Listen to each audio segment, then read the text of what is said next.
and gents, Jack Dragonfly back once again.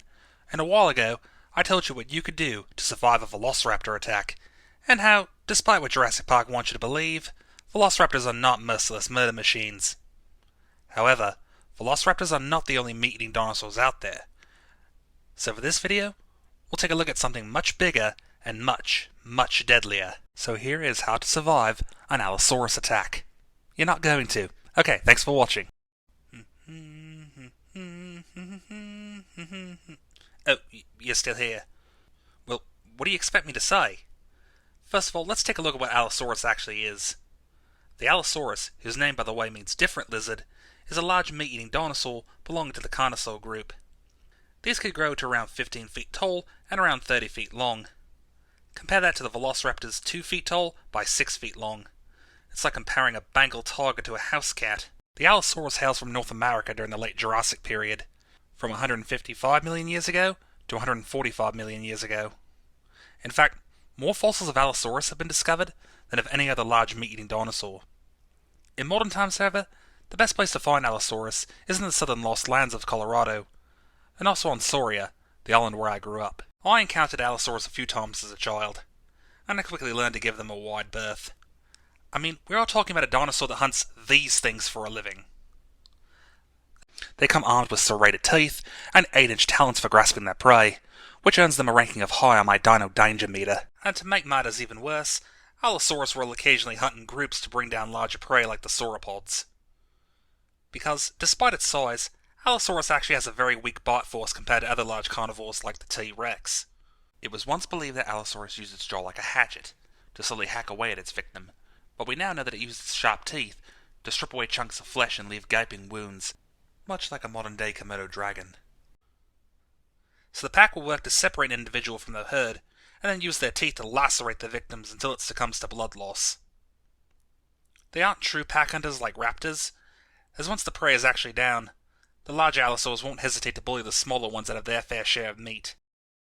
So, if you do happen to be in Allosaurus country, here are some tips to keep you from becoming a light snack. First of all, you want to stick to the heavily forested areas. Allosaurus prefers to hang around in the open, and it can struggle to maneuver in thick brush. Also, don't bother trying to climb a tree. As I said before, at 15 feet tall, you'd basically be turning yourself into a lollipop. Your best option is to stay quiet and hidden. You'll also want to mask your scent as much as possible. Scent cover sprays can easily be purchased from a number of outfitters.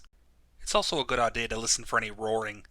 Large theropods will frequently use a combination of loud bellows and low-frequency grumbles to mark their territory, basically telling other animals, if you can hear this, you're in my space. If you do happen to hear any roaring, like these for example,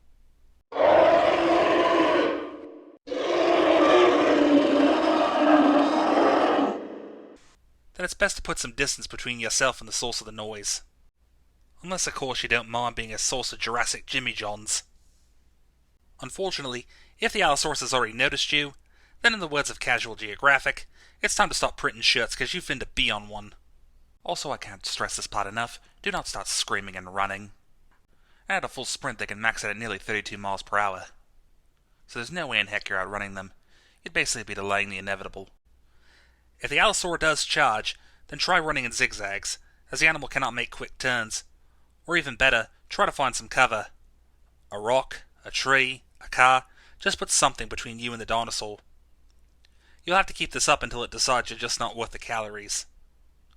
You can also take advantage of their enhanced senses. Using bat spray will greatly irritate their nose. You can also use an air horn to startle them. These methods aren't always 100% effective, but they can buy you some time. The one upside is, despite their aggressive nature, humans aren't really on an Allosaurus' menu. They would much rather hunt something with a little more meat on their bones. So if you do follow the rules, the chances of actually being eaten are incredibly low. Just like with Velociraptors, an Allosaurus is just an animal going about its business. So the best thing you can do is keep your head out of its business.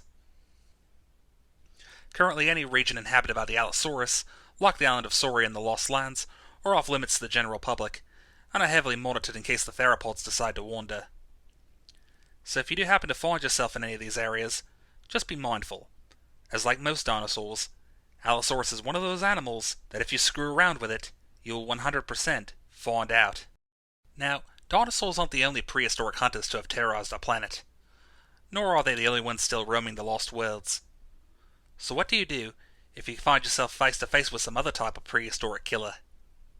Well, I hope you stay tuned next time as I explain how to survive an attack from Smilodon, aka the saber-toothed cat.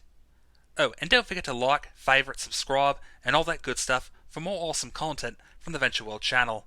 And once again, I'm Jack Dragonfly, and I hope to see you all again next time. Allosaurus had never seen such bullshit before.